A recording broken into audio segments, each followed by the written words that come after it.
حضرت انس رضی اللہ تعالی عنہ سے روایت ہے کہ انہوں نے حضرت قتادہ رضی اللہ تعالی عنہ سے کہا، آج میں تم سے ایک ایسی حدیث بیان کروں گا کہ میرے بعد کوئی تم سے بیان نہیں کرے گا۔ میں نے رسول اللہ صلی اللہ علیہ وآلہ وسلم سے سنا، آپ فرماتے تھے کہ قیامت کی علامتوں میں سے ایک علامت یہ بھی ہے کہ علم کم ہو جائے اور جہل غالب آ جائے اور زنا علانیہ ہونے لگے اور عورتوں کی کثرت اور مردوں کی قلت ہو جائے گی، یہاں تک کہ 50 عورتوں کا تعلق صرف ایک مرد سے ہوگا۔ حضرت عائشہ رضی اللہ تعالی عنہا سے روایت ہے کہ انہوں نے بیان کیا کہ ایک عورت اپنی 2 بیٹیوں کے ساتھ مانگتے ہوئی آئی، اس نے میرے پاس سوائے ایک کھجور کے کچھ نہیں پایا، تو میں نے وہ کھجور اسے دے دی۔ اس عورت نے اس کھجور کو دونوں لڑکیوں میں بانٹ دیا اور خود کچھ نہیں کھایا، پھر کھڑی ہوئی اور چل دی۔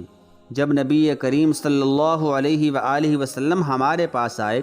تو میں نے آپ صلی اللہ علیہ وآلہ وسلم سے بیان کیا۔ آپ صلی اللہ علیہ وآلہ وسلم نے فرمایا کہ جو کوئی ان لڑکیوں کے سبب سے آزمائش میں ڈالا جائے تو یہ لڑکیاں اس کے لیے آگ سے حجاب ہوں گی۔ رسول اللہ صلی اللہ علیہ وآلہ وسلم نے ارشاد فرمایا، سچا مسلمان وہ ہے جس کے ہاتھ اور زبان کے ضرر سے مسلمان محفوظ رہیں۔ رسول اللہ صلی اللہ علیہ وآلہ وسلم نے ارشاد فرمایا، آپس میں بغض نہ رکھو، حسد نہ کرو، پیٹھ پیچھے برائی نہ کرو، بلکہ اللہ کے بندے اور آپس میں بھائی بن کر رہو، اور کسی مسلمان کے لیے جائز نہیں کہ اپنے کسی بھائی سے 3 دن سے زیادہ ناراض رہے۔ رسول اللہ صلی اللہ علیہ وآلہ وسلم نے ارشاد فرمایا،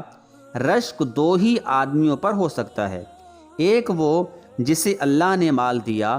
اور اس مال کو راہ حق میں لٹانے کی پوری طرح توفیق مل گئی، اور دوسرا وہ جسے اللہ نے حکمت دی ہے اور وہ اس کے ذریعے فیصلہ کرتا ہے اور اس کی تعلیم دیتا ہے۔ رسول اللہ صلی اللہ علیہ وآلہ وسلم نے ارشاد فرمایا،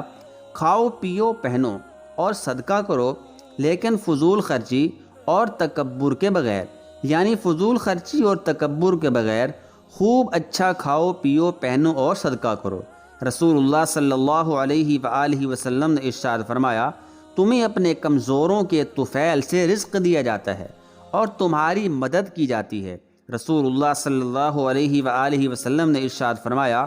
مسکین اور بیوہ عورت کی مدد کرنے والا اللہ تعالیٰ کے راستے میں جہاد کرنے والے کی طرح ہے۔